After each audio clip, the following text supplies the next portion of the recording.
construction, smells of corruption. I manipulate to recreate. This air to go down saga. Go under my karma.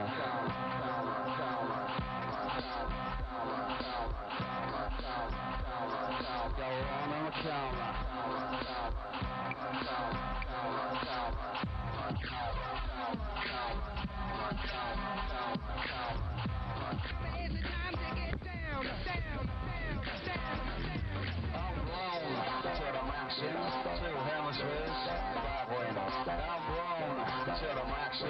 Two hemispheres,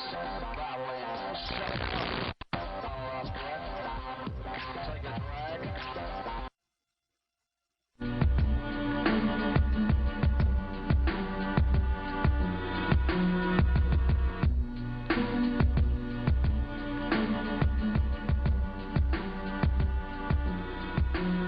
The enemy of the human race.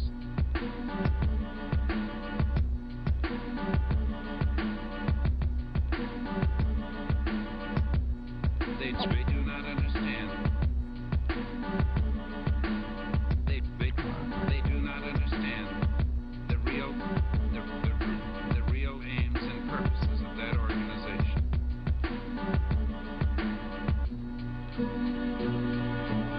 They do not understand.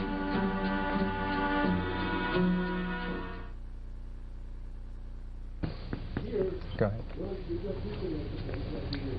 Hi, I'm Jeff Contreras, and I'm host of Austin Cable Access show Therefore I Am, the philosophical show with the political edge. And boy, do I have quite a special treat for you today. For the next hour or so, we'll be talking to Fritz Springmeier, author of Bloodlines of the Illuminati. Fritz, thank you so much for being here today. Thank you for having me. It's a real pleasure. Fritz, your book has been out now for, actually it was republished, isn't that correct?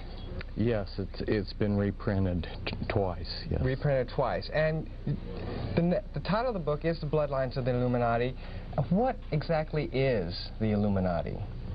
The Illuminati is the continuation of the mystery religions. There was quite a number of mystery religions in antiquity, and these mystery religions had councils that controlled them, and then there was a supreme council that operated clear from India to the British Isles that then coordinated all of these mystery religions, and that would be today what we call the hierarchy of the Illuminati. So the Illuminati is basically just an extension of the mystery religion system, the whole type of philosophy. Yes, it was a way of hoarding knowledge and power to a few special people. And how do they hoard the knowledge? Well, when I say knowledge, some of the knowledge is pseudo-knowledge, and some of the knowledge is actually scientific knowledge, which enabled, for instance, Christopher Columbus to be certain that he could sail across the Atlantic and hit land. He was associated with the Knights Templars, which is one of these secret societies associated with the Illuminati. So you've got different types of knowledge, but some of the knowledge is actually bogus. It's just claimed so that they can get people to join whatever mystery religion they're trying to offer. Okay, Fritz. Now, why are families so important in this? It's obviously, you titled it Bloodlines, and that must have to do with the families. Why are they so important? It has to do with how they pass power from one generation to another. It also involves the occult powers. They try to have full-blooded members. They believe that, at least the traditionalists within the Illuminati, which are the full-blooded members, they believe that to really be a powerful witch with all the occult powers that demonology gives you, that you have to be a full-blooded member who's got a genealogy that goes back many years. So in effect, what you're talking about is basically generational Satanism. Right, it's generational Satanism. And they have to operate also within bloodlines because of the way that they carry out their mind control. They make program DID, or what was commonly known for a couple hundred years as multiple personality disorder. They program their members with MPD, and in order to do that, you have to have someone who will disassociate when they're traumatized rather than die. There's three things you can do when you're severely traumatized. You can just curl up and die, or you can go crazy, or you can have the creativity and the dissociative abilities to splinter the mind into a multiple. And they want that ability. It's essential because the satanic rituals that they carry out, which are horrendous traditional rituals, blood sacrifices, requires a certain level of insanity and dissociative ability. In other words, what I'm getting at is if you were a normal, sane person and you had to participate in the higher level Illuminati rituals, you'd probably go crazy without the programming and the MPD that they carry out. So it's absolutely essential that they maintain the bloodlines. Okay, Fritz, now when you talk about blood sacrifice, what do you mean? Are you talking about chickens or goats or something like that? No. Unfortunately, I'm talking about human sacrifices. This is, you go throughout the world and you examine the different cultures, and you'll find that human sacrifice has been fairly widespread. And these powerful families have always felt that they gained power and through sacrificing other people. So you're saying that the blood sacrifice that we've read or heard about throughout the history books has never actually stopped. It's just gone into secret. That's right. Correct. That's very incredible. Now, Fritz, in the book Bloodlines of the Illuminati, you point out that 13 families are in control of the Illuminati structure. But in your book, you list 14 families. Could you explain this a little bit? Sure. They themselves decided that they would have 13 families, or really maybe a more descriptive word would be tribes.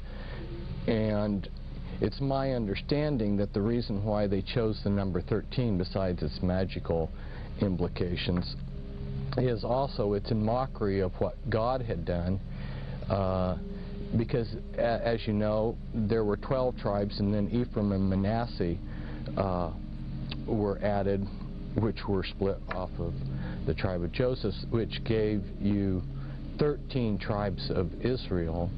And so in mockery of that, then they have chosen 13 satanic bloodlines. But in working with people that were in the Illuminati and helping people get out of the Illuminati, I've gotten a fairly good handle on what last surnames they use. And although there's hundreds of, say for instance, Rothschilds in the United States, most of the descendants of the Rothschilds have other surnames. And so when I say bloodlines, that's more descriptive of families. And there are certain families within the entire context of the Illuminati that have become powerful in themselves, but aren't labeled by them as one of the top 13. And as there's a continual power struggle between everybody within the hierarchy, you have some factions that become more powerful, and as those families become more powerful, they deserve recognition of their own. So I listed the Reynolds and the Krupp family. Actually, I listed 2 extra besides the 13, the Reynolds and the Krupp family, because from the inside information I had gotten, they were very powerful. So what you're saying is that the families that are the top 13 families right now were not the top 13 families, say, of maybe 200 years ago, or even as far back as 1,000 years ago, that as these Illuminati families struggle for power within their own system, they replace some families with others and vice versa.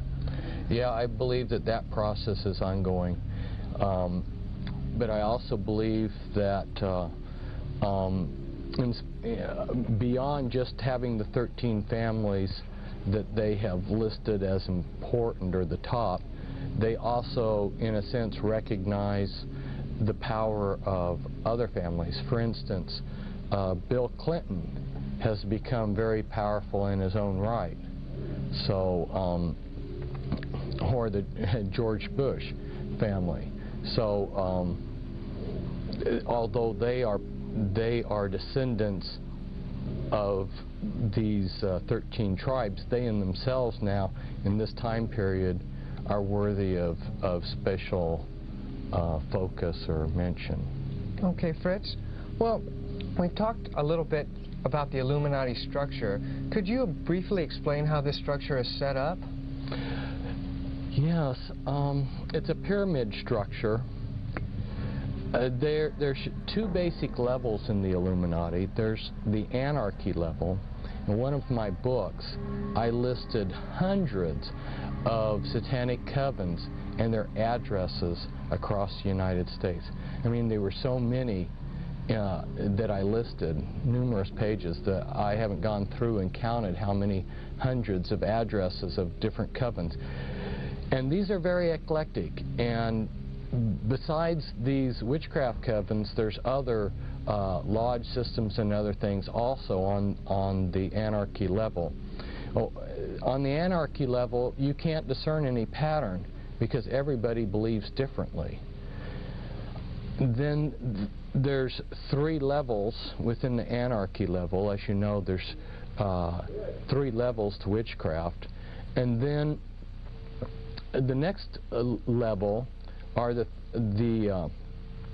is the hierarchy level, which also has basically 3 levels to it. Although within those 3 levels there's ranks and grades, and above that there are councils that you can belong to that have special powers, and there's also special ranks and grades above those 3 basic grades. But yeah, it's basically anarchy level and hierarchy level with 3 levels to each of those. Now, how does this structure basically control, or why should we even be worried about the Illuminati? If there's just a structure that's out there with anarchy, and then there's the top structure that controls the anarchy level, isn't that just some type of contained system within itself? Why should we, as just normal everyday people, be worried about this? Well, the general public, as you probably know, is not concerned about this, but they should be, because all kinds of things, all aspects of their lives are influenced by these people. They're the movers and shakers of the world. There's some disinformation out there that I need to clarify, and that is the misunderstanding that's common out there is that this man, Adam Weishaupt, which was a pseudonym, a name that he had taken actually, started the Illuminati. He did create a modern structure for it. He was paid by these families to create a modern structure. But he didn't originate the Illuminati. The Illuminati goes back thousands of years before him. And the reason why I mention this is that if we go back into antiquity, we will see that there were certain families that were deified as gods, like Pharaoh, Alexander the Great. Maybe some of the viewers don't know that Alexander the Great believed that he was descended from gods. Genghis Khan, who's still worshipped in Mongolia. These powerful families believed they were gods, and they controlled through their priesthoods in these mystery religions the people that were subservient to them. They never wanted to relinquish power. They networked together, and over history you can never find any point in history where they gave up their power. What they did is they did a lot of sleight of hands and went underground or behind the scenes and let other people become frontmen, but they've still stayed in power. You can see a lot of, I give a lot of evidence of that in my Bloodlines of the Illuminati book. Just some everyday examples that I ran into is, as a boy, you know, I met Henry Cabot Lodge, and someone who would read American history would know about John Cabot exploring the United States, which was of the Italian Caboto family. This is an ancient family, and yet you can see their influence in history all down through the years. Recently there was a book, Holy Blood, Holy Grail. Well, I say recent, it's not been recent, but it became a bestseller, and then the authors made a trilogy of books, Messianic Legacy and The Temple and the Lodge, and Pageant and Lay and Lincoln were the authors of that trilogy of books. And they go in and discuss how all of the royalty and aristocrats of Europe are descendant from one single bloodline. Now, of course, then when you go to look at our presidents, you find that 11 of our presidents, at least 11, are part of that bloodline. At least 11 presidents are descendants from European royalty. Right, the Merovingian dynasty, at least 11. And a man recently, you know, David Icke, you may have heard of him, yes, says that he has the genealogy charts to show that all of our presidents were related. I have, in the talks that I've given in the last couple of days here in Austin, I showed a genealogy chart that I have, which shows 12 of the American presidents very closely related. Okay, Fritz. Well, you talked about how these Illuminati families, when they have power, and we can see that, then they go into hiding. Most people would say that the Templars, the Knights Templars, were one of these Illuminati structures. Could you explain basically how they supposedly went into hiding? Because you hear about the Templars, they had quite a long reign, and then the French turned against them, and then they were outlawed by the Pope, and then they just disappeared out of history. Right, and but they didn't. Although the Pope outlawed them, they were able to flee, and initially they went to places in Spain and Portugal, and from there they boarded ships and they sailed to Scotland.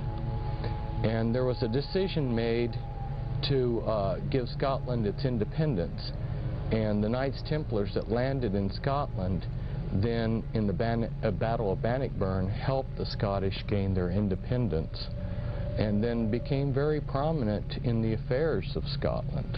Well, you know, Fritz, I saw the movie Braveheart, and I don't remember them being any Templar Knights in that movie. Yes, that's true, but the movie ended before the Battle of Bannockburn. Oh, all right, I understand now. Okay. Well, Fritz, now that we know basically a little bit about the Illuminati and about how they structure their system, can you give us a little bit of the mindset of these Illuminati families? I mean, why do these families, these 13 families and other families, feel that they have the right or the authority to control almost every aspect of our lives? These families, since antiquity, have believed that they were gods, and of course they have been worshipped in many periods as gods.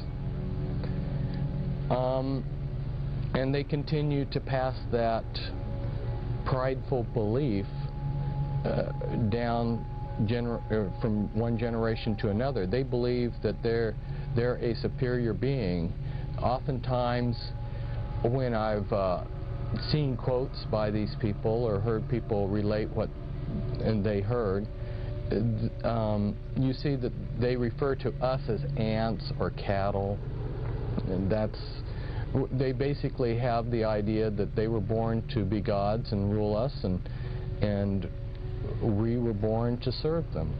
Okay, so they felt that they were gods and they were worshipped as such in ancient times, but with the rise of Christianity and things such as the Inquisition and maybe even the Reformation, shouldn't the people of history have stomped all of this out?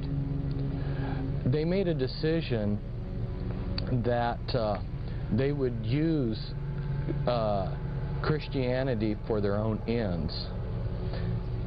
So they established churches that they themselves controlled, and they went behind the scenes and set up a lot of fronts.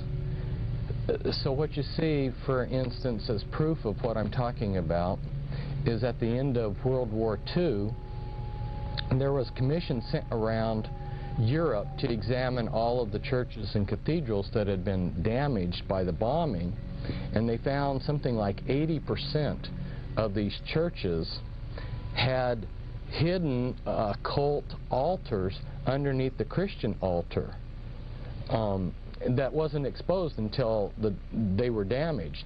In other words, what was happening is these churches were built on ley lines, and satanic rituals had been secretly practiced in these Christian churches all down through the Middle Ages and up to present times. These were sacred sites that the churches were built on. In fact, some of them were built on very sacred Druid sites and things like this. And so the Christian churches were simply functioning as a front so that these people could do their human sacrifices and so forth in secret. And of course, then they became pillars of society with their multiple personalities. They could have a front personality that was the ideal Christian, and on the Sabbat, on Friday night, they could be sacrificing somebody, and perhaps on Sunday morning, they could be the reverend that was giving the sermon. There's a number of other proofs that one can, or evidences of what was going on. If you go throughout Europe, you'll see a large number of the churches had winged reptilian gargoyles put on them, including something that's really bizarre. They would have people, statues of people bent over how do you describe it on television? They're bent over taking a dump, you know. And this is on the side of a cathedral? This is on sides of churches that were built, the statues built, naked people showing their bare bottoms. And if you ask, why did these Masonic trade guilds build gargoyles and people taking an excrement, you're told they did it for Christ. And I guess, Fritz, people really don't understand is that most of Christianity evolved from the Catholic religion. And the word Catholic itself means universal. And so they just went out into their areas and just absorbed all of the local religions of whatever land they were at. That's very well said. There were a number of mystery religions that bestowed their authority into the Catholic Church. For instance, the mystery religion of Dagon had which was the fish god. And you'll notice that one of the symbols that the Christians use today is the fish. And the Pope's hat, his mitre hat, was the crown of authority of the head of the mystery religion of Dagon. Mm-hmm. So he at one point in history was given the authority to be head of that mystery religion. And so yeah, the Catholic Church was a good way to also absorb a lot of the paganism, right, besides being a front for the more serious hardcore.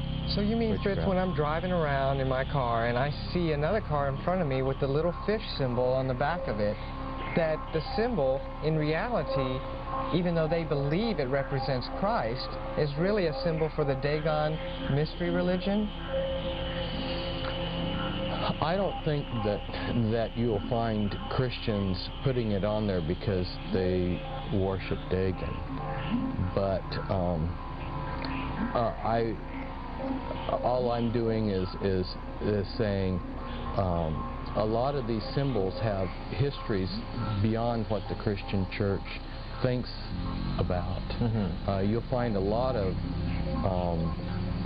well, for instance, I have personally with my own eyes seen a good number, or I don't know if good is the word for it, but I've seen a number of churches with the Masonic Knights Templar logo on the side of their churches. And what logo is that?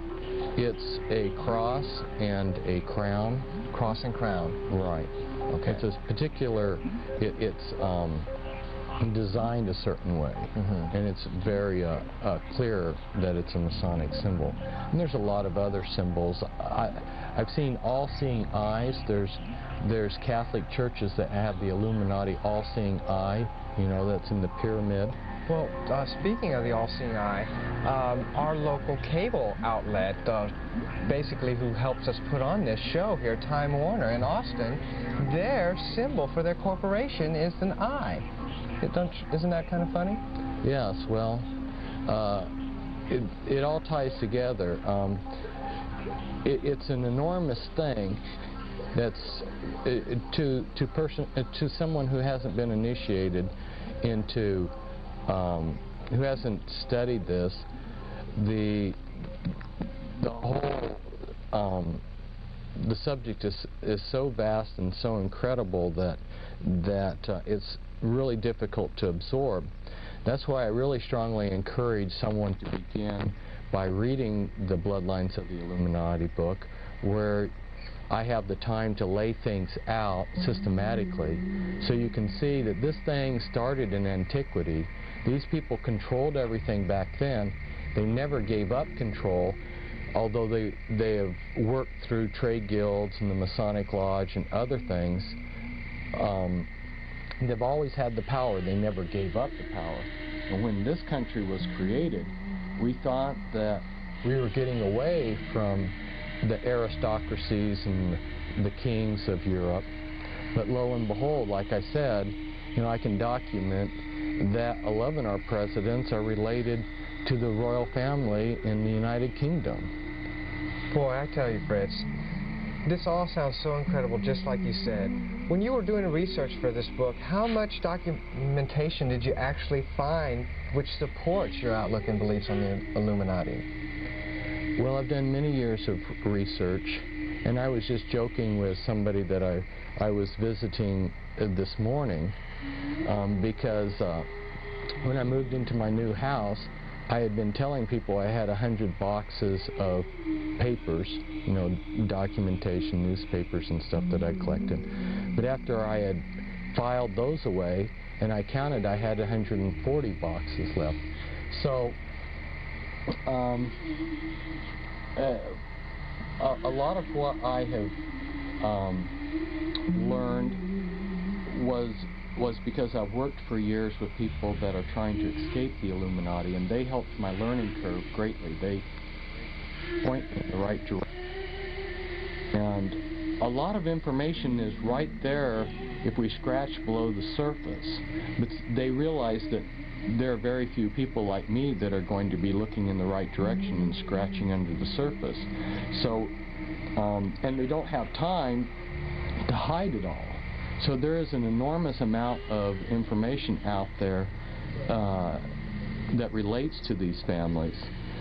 And I just am the type of person to plow through enormous amounts of information. That was just, I guess, the gift that God gave me. So what you're saying then, basically, Fritz, is that the information is out there, and really all you have to do is begin to search for it.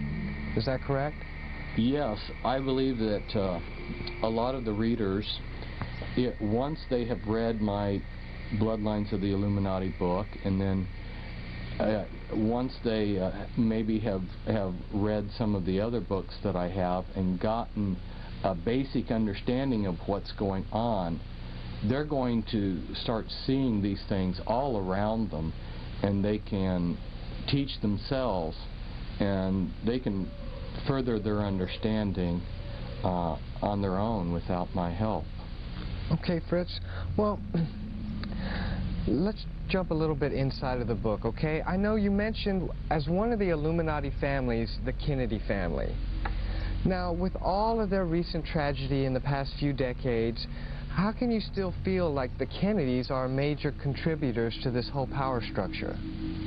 There's definitely been some power struggles, and the Kennedys have been on the short end of the power struggles. That's true. But after John F. Kennedy was assassinated, and his brother, Ted Kennedy still was an extremely powerful senator because of his tenure and all of the committees he was on and everything. He was one of the most powerful men in the United States. So that immediate family, you know, continues to be called by the news media as America's royal family. But let's understand that the Kennedy bloodline is far greater than just John F. Kennedy's family. Well, what do you mean, Fritz? I think most people would, when they think of the Kennedys, they think, oh, well, you had John's father, Jack was it, and he made all his money. Basically, you hear rumors that he made most of his money through Prohibition, and then he made a killing off of the stock market crash. And really, that's when we start to hear about the Kennedys. Are you trying to tell me that they have a history that goes further back? Yes, they have a history that goes way further back. In fact, the Kennedys are descendants from Brian Boru, who was the first Kennedy, and he was one of the most significant kings in European history. So you see that they're tied back to royalty. In fact, John F. Kennedy's sister married into British royalty. So these are just not commoners that grew up in a log cabin. But there's something that I would point out to our listeners out there in television land, and that is that the movers and shakers do not become rich and powerful and then join the Illuminati. They become rich and powerful because they are part of these Illuminati bloodlines, and their councils decide how they're going to divide up such things as the drug trade, monopolies, and things like this. And so when you see these families like the Astor family go from being totally poor, and in a few years John Jacob Astor is the richest man in North America, and maybe I'll use him as an example. Okay. Since I got started talking on him. John Jacob Astor came from Germany, from a small town, Waldorf. His background was being a butcher. He couldn't hardly speak any English. His English was broken. And he was the type of person that if you were sitting beside him eating, he might grab your shirt and wipe his dirty face on it while he was eating the meal. He was gross, he was crude. He was not somebody that you would enjoy being around. Yet this man who could barely speak English and who is an exceptionally obnoxious person, within a few years became the most richest man in America. Now, how did that happen? There had been fur trade for hundreds of years, but all of a sudden he comes to America and monopolizes the entire fur trade basically on North America. Now, how did he gain control? It's because somebody in the Illuminati councils had decided the Astor bloodline, which is a bloodline that goes back to antiquity. The name is a derivative of Astarte. They had decided that the Astor family, you know, would be given that privilege. Why did Bill Clinton become president? Somebody made the decision many years ago. You can look back at the things Bill popped off and said as he was a kid. He said, "I'm going to be president." Okay, Fritz, well, we talked a little bit about the Kennedys, and I noticed that another Illuminati family that you mentioned in your Bloodline book is the Onassis family. Now, as far back as I can remember, just out of recent memory, the only Onassis I could ever think of was Aristotle Onassis. And really the only reason I bring him up is because we talked about the Kennedys, and they seem to be linked a little bit. Could you briefly describe how the Onassis fit into this picture? Onassis was, again, someone like John Jacob Astor. His family lived, Aristotle's father Socrates lived in Turkey, and at the end of World War I, the Turks committed genocide against the Greeks, and the Americans had a warship off of the coast, and very strange thing happened. I mean, you have millions of Greeks being killed, but for some reason this American warship sends a party of Marines ashore, and the one person they rescue is some obscure boy named Onassis. This is and the reason they give is because he had sold a bottle of liquor to the captain of the ship, and the captain of the ship had taken a liking to him. Well, that's a nice story. So then Onassis comes to South America. He lands in South America penniless in Argentina. But supposedly by washing dishes, within a few years, he's a multimillionaire, one of the richest people in the world. From being a dishwasher? Yeah. Some jobs like being a dishwasher. You know, you can see this kind of stuff in Back to the Future with Biff, you know. Yeah. And this is what we're talking about. So what I'm getting at is he became rich because he was in one of these bloodlines. How extensive is that bloodline?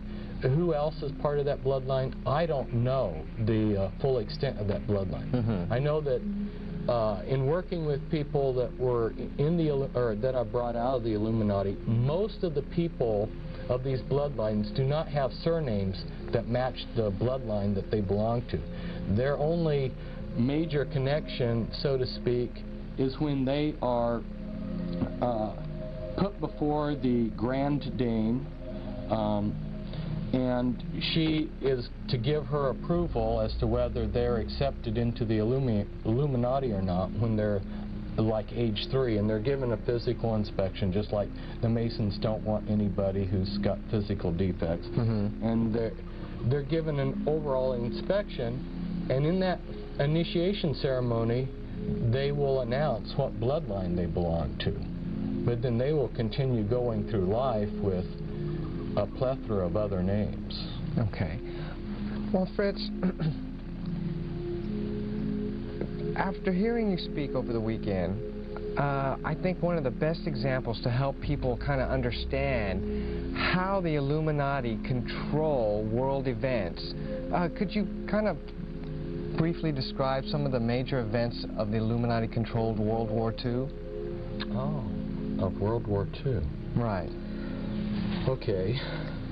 Yeah, I'll focus on that. I might just mention to our audience, I could go back and essentially every war that there is, I could go through and show how these families have created them, manipulated them. Well, you can look at Wall Street, and the Illuminati families on Wall Street were the ones that financed Hitler to come to power. Also, you'll see that the Krupp family in Germany, plus a few other leading industrial Illuminati giants, Now, you're talking about the Krupps that make the coffee machines. Is that right? Yeah, I'm talking about the Krupps that make a lot more than coffee machines. I don't know how many thousands of factories they have today, but they were the ones that built the tanks and a lot of other, the locomotives and a lot of the other steel works that the Germans needed for their war machinery. And these people were the ones, well, one of them said, we've hired Hitler. So they viewed Hitler as their hireling. So American and German and British Illuminati financiers brought Hitler to power. So you had that aspect happening.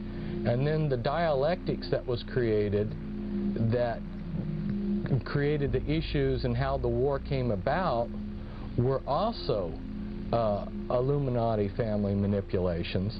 And then the United States' entry into the war. Let me point out something here.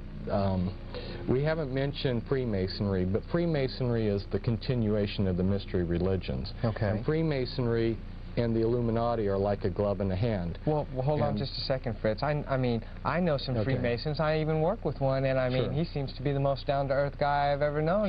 And as a matter of fact, if I even get to talking to politics too much about him, I feel kind of sort of that I even know a little bit more what's going on than him. How is he controlling the world? Oh, he's just a member of a lodge system. We're talking, the lodge system needs a lot of good men at the base to support its structure. And 2/3 of the Freemasons don't go beyond the 3rd degree. They're that financial base supporting this pyramid structure. But at the top, we have these people. For instance, the Sinclair family, which is part of the 13th Illuminati family, they were given, if you'll look in Masonic Encyclopedia, you'll see that they're listed as having been given headship over the Freemasons, and that was something that was to be passed from generation to generation. So you'll see that these bloodlines are in control of Freemasonry, just like so many other things. The royal family of Britain has been at the top of Freemasonry in the United Kingdom. So it's not that every Freemason is in the Illuminati. It's that this is just one more system or lodge or secret society that's controlled by them, and Freemasonry just happens to be, has been in the past. It's no longer so much the powerful tool that it was in the past, but it's been one of their most powerful tools in the world for carrying out what their agenda. Okay. So let's see. Let's pick up where I was. Back to World War II? Back to World War II. The reason why I had to bring in the Freemasons is Stalin and Churchill and Roosevelt, who were the Allied leaders. They were all three Freemasons. And Churchill was of the Illuminati bloodlines, and so was Roosevelt. Stalin married into one of these prominent Kaganovich, if I'm pronouncing the Russian name right. He married into a prominent Illuminati bloodline. And in fact, you see in Russian politics that same family that Stalin was married to is still very powerful in Russian politics. But anyway, so you had three people that are controlling these countries, or at least are the visible political leaders of these countries that are all on the same team. And Germany and Japan and several other smaller countries that join them are arrayed against Russia and the United Kingdom. And the British wanted the Americans to enter the war. Roosevelt wanted us to enter the war. So, but wasn't Roosevelt's one of his campaign promises at that time not to enter the European war? Right, right. Just the same as Wilson. Before World War I, his campaign was he would keep us out of the war. And then very shortly after he became president, he declared war on Germany. And it was such a trauma to my grandfather, because he had voted for Wilson, that he never voted Democrat again in his life. He had such a strong reaction. He had a knee-jerk reaction. He always voted Republican after that. But yeah, that was a campaign promise. But see, these people, they say whatever it takes to be popular, and then they do whatever they want, because we don't mean anything to them. And so, in going back and researching, I came across a book that was written which described aircraft carrier warfare in the Pacific in a war between Japan and the United States before there was ever an aircraft carrier built. And this book describes basically World War II. So this is rather amazing that someone was already thinking this stuff out. And then you'll see that when one studies it out, that the American military brought the Japanese Navy over to Pearl Harbor and specifically showed them item by item how the Pearl Harbor could be attacked. And then on the basis of that,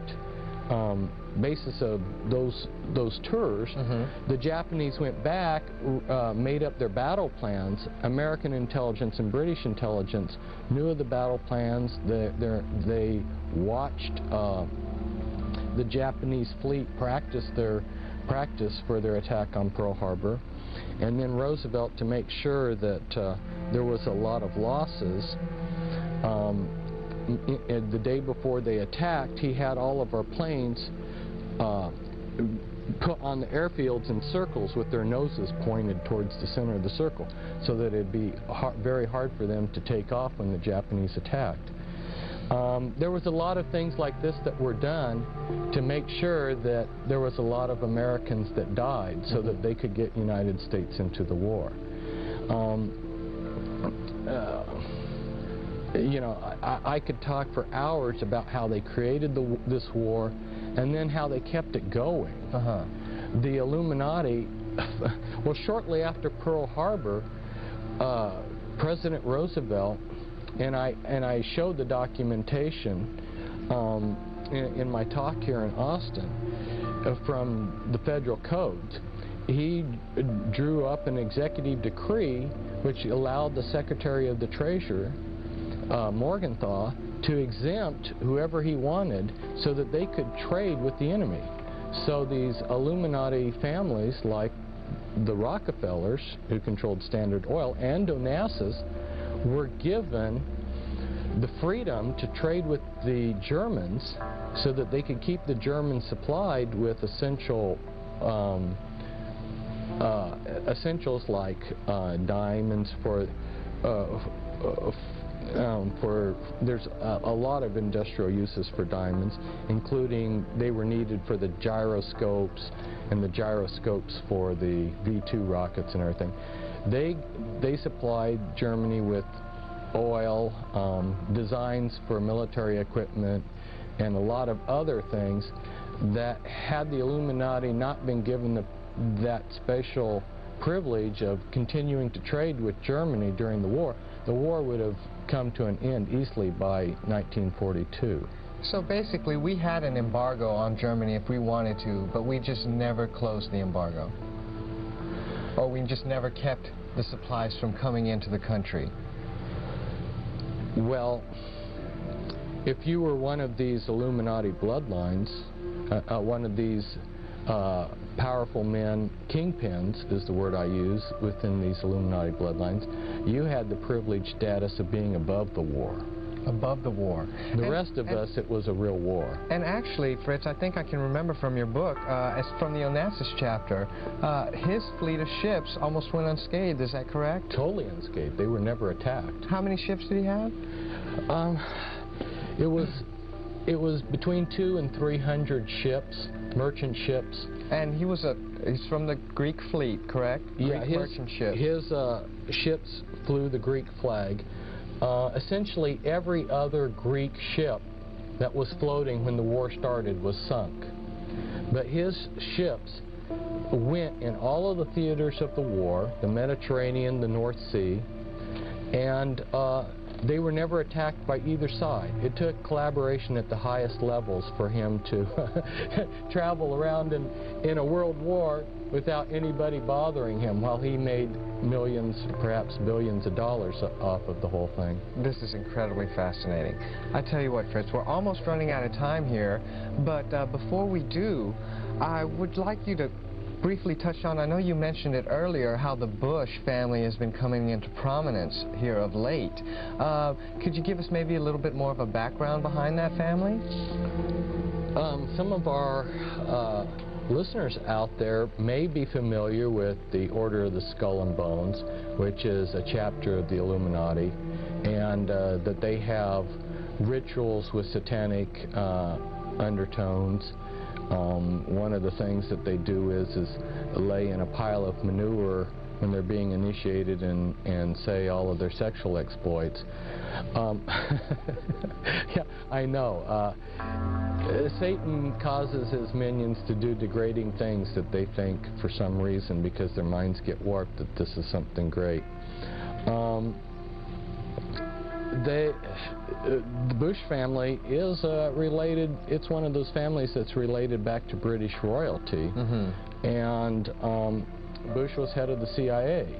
And I think it's significant to point out, if our listeners haven't caught it already, they may have already noticed this themselves, but you had the head of the KGB. You know, the KGB has been running Russia and the USSR, and over here we had the head of the CIA, George Bush, who becomes president, and now his son is running. It should make people realize that at least that the intelligence agencies have co-opted these countries, but it's deeper than that, because the intelligence agencies are being used as a front for these powerful families. And there's literature out there that talks about how the intelligence agencies have been prostituted to these powerful families. In fact, KGB intelligence, a large share of their intelligence, is simply being used to spy on Western industry and companies so that they can take all these trade secrets back for Russian capitalists, or Russian gangsters, I should say. Wow, truly incredible. Also, Fritz, I remember this also from your talks over the weekend. I don't want people to think that you're like the only person out there talking about it, and not just today, but I mean throughout history. I remember you mentioned how Senator McCarthy, most people think out there that McCarthy was just afraid of communists, but it's really, from your research, Fritz, do you really think that was the case?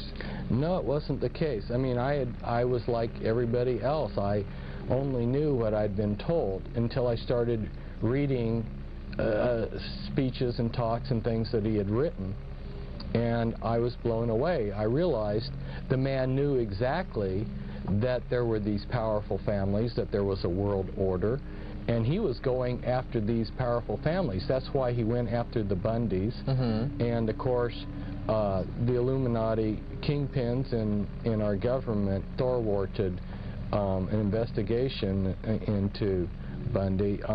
Yeah, he really understood, and so because he was after these powerful people, these movers and shakers, they have used him as a verbal punching bag. I mean, I've watched, I don't know how many people denegate his name, even, you know, in the last few years. I mean, you think the guy has been dead for a long time, they'd forget him, but Bill Clinton has used them as a punching bag, and then George Bush. So it's the Illuminati almost use him as an example. Like, if you come after us, this is what's going to happen to you. Isn't that correct? Yes, yes. That's totally horrible. Well, I know we just got a few minutes left now, for sure. But before we go, I wanted to ask you, Fritz, how can we, as normal, everyday people, recognize perhaps the policies or the agendas which are pushed on us through the Illuminati front organizations? Oh boy, that's a good question, but it's also a big question. Well, you will see that there are certain things that are politically correct. And you will also notice that the world is going towards central control.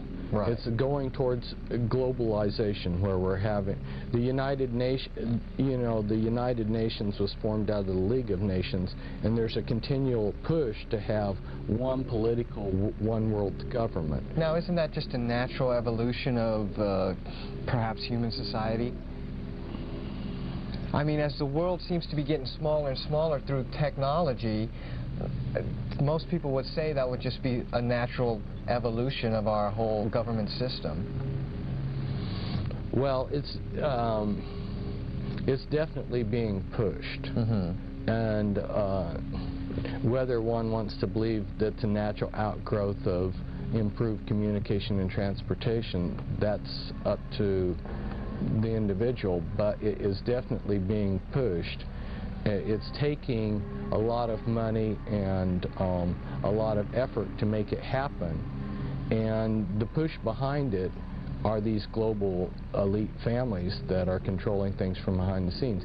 So not only do we have political globalization, but we have economic globalization, and we have religious globalization. So when you see any kind of an agenda that contributes to this one world order, or as Bush has called it, New World Order, or, you know, Hitler, who was also of these bloodlines, also referred to New World Order. That seems to be a popular term with them. Right, and I noticed earlier, when you had mentioned it, you just said World Order, that you didn't put the new in there. Why is that? Because it's not new at all. In fact, they keep using the same formulas. The things that controlled people back in ancient Rome, you know, where they had bread and circus, they're using the same formulas that they used in antiquity on us today. And bread and circus simply means that if you give the common person entertainment and plenty of food, like the junk food we get, they'll be happy. And most people, as long as they have their beer and their football game, are happy. Unfortunately, that is true. Well, I tell you what, Fritz, I really appreciate you coming down here, taking time out of your busy schedule to come give us an interview, and I look forward to having more talks with you in the future. Thank you. It's great being with you.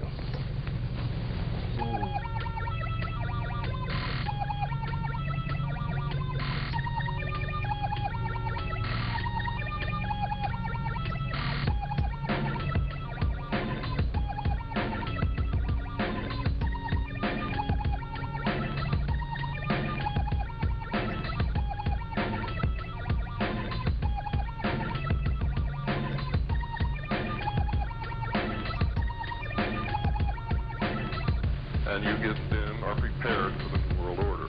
They've been preparing people for many years, and it's almost here. It's almost here.